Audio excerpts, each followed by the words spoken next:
Hello everyone, my name is Jacob Floyd. I am the wild and woolly looking owner-operator of Nightmare Press, the small press horror publisher. Not only horror, but various genres of dark fiction, ranging from anywhere from, of course, all subgenres of horror, whether it be incredibly extreme or quiet horror, psychological horror, doesn't matter. We also deal in Western horror, Weird West, dark sci-fi horror, dark fantasy, dark erotica, splatter westerns, Weird West, basically any sort of dark and weird speculative fiction. We do bizarro as well, and surrealism, and all kinds of fun stuff like that. This is the channel for the Nightmare Press Network. Hopefully soon, of course, we're going to be publishing videos on here that have to do with Nightmare Press, obviously.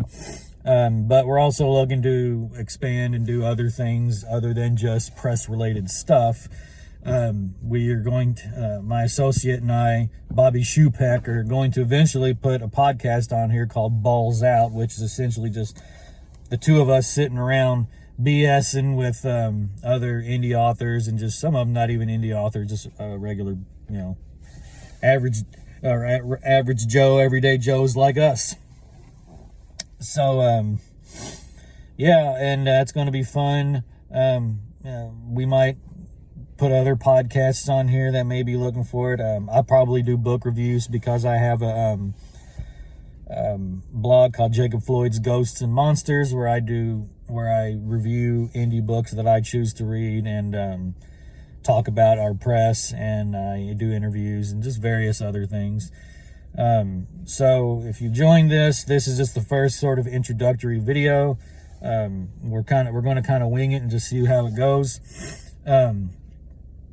But I also have a group called the House of Indie Horror for people involved in the indie horror community who want to come in and support each other and promote themselves and all that good stuff. Like I said, I also have my blog, and there's also the Nightmare Press page. There's also a group for Nightmare Press authors and fans to talk to one another. Some of our authors are already in there. We don't require the authors to come in there. They can if they'd like. I think it would be good for a promotional angle for them. But some people want their lives private, and I respect that and understand that, because in this community you can get into a lot of unnecessary drama that you don't want to be in. So yeah, there's a lot going on. So just keep an eye on the press, join the groups, and just keep looking around, because Nightmare Press went down the first time. I had a lot of personal issues in my life and my wife's life, our lives together, and we dealt with sick family members, we dealt with our own sicknesses, we dealt with the COVID-19 pandemic, we dealt with job loss, and we dealt with all kinds of stuff, and it really derailed us. But the good news is that our authors want to stay with us, so that tells me that I was doing something right. The fans have stayed with us. We've gotten a lot of good responses, so again, it tells me I was doing something right, and so I'm glad about that. And we're really looking to move this thing forward. The website's being built, so yeah, I'm looking forward to this. We're going to look at distributors. We're going beyond just Amazon. Of course, in Barnes & Noble, there's a website, but we're looking at going to Ingram Spark so we can get some books in stores. It'll be a small process in the beginning, maybe find a bookstore local to an author and see if they can put some books in there, and maybe if the authors are willing to do signings, set something up for them and see how that goes. And of course, I'm exploring other avenues such as Draft to Digital and some other stuff. So we're really trying to get it out there. Things are moving along pretty quickly. We got the Nightmare Press messenger list set up. People are interested in that. I'm still working on how exactly that's going to work. Yeah, let's see what else. Yeah, we're just looking at all kinds of different things. I mean, I've been at work on this 8, 7 to 9 hours a day the last few days, and really getting things moving. So the authors we currently have right now, Todd Sullivan, he has 2 books with us called Butchers and The Gray Man of Smoke and Shadows, which are both part of his vampire series of extreme horror, which is really, these vampires they're an organization in South Korea. They're supposed to be a global organization that keeps vampires under control and keeps them from attacking humans and all this. And there's some rogue vampires and some interesting situations, a lot of action, and it's really brutal. Probably some of the most brutal vampires you'll ever see. Another author, Becky Pate, The Untaken, which is practically an epic alien abduction story. There's backstory, there's action, there's romance, there's extraterrestrial stuff. It's definitely spooky, it's creepy, and it's incredibly well written. And anybody who's a fan of that sort of genre, the aliens and the science fiction, extraterrestrial horror, would definitely enjoy it. She's an incredible writer. Quinn Hernandez's short story collection, Viva la Muerta, is essentially about different situations involving death and people dealing with death.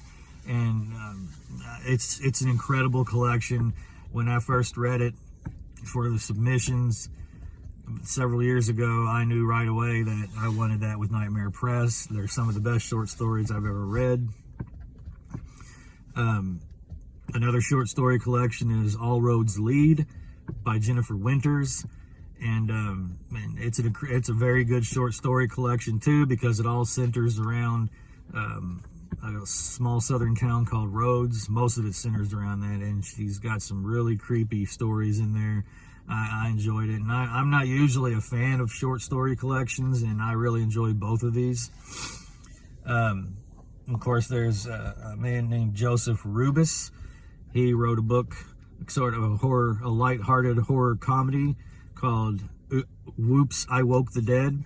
It's about this teenage girl who accidentally wakes the dead on Halloween night with an ancient spell book, and it's a pretty fun read. He's an incredible writer. He's got a great narrative flow. There's a really bizarre, fun fantasy ride called The Cursed Diary of a Brooklyn Dog Walker by Michael Reyes, and that one's a hard one to explain. It's essentially what it is. There's this dog walker who lives in Brooklyn finds a cursed diary, and it causes a lot of crazy stuff to happen. And it's a great read. And of course, my own work, Night of the Possums and Chainsaw Sisters, is on there. So we definitely got a lot of good stuff. We got a book coming out soon called In Dormancy They Sleep by D.G. Sutter. That's a really interesting read. I liked it because it involves creatures from the sea, and I like that sort of thing. And he's a very solid, very good writer. He has a unique voice, and I like his perspective on horror books and how they should be written. And we just got a lot of interesting stuff going on out there. Let's see, I think I could cover everybody: Todd, Quinn, Jennifer, Becky, the upcoming book, Joseph. I do believe I covered everyone. If I forget you, I'm sorry. But we do have another book that's already been accepted called Horrifica by Sheldon Woodbury. It's another good collection of short stories, but that one still needs to be worked on. And we got a submission call open until March 10th. And so we got a lot of good things in the pot, a lot of good things in the fire, and yep, we're looking forward to it. So stick with us.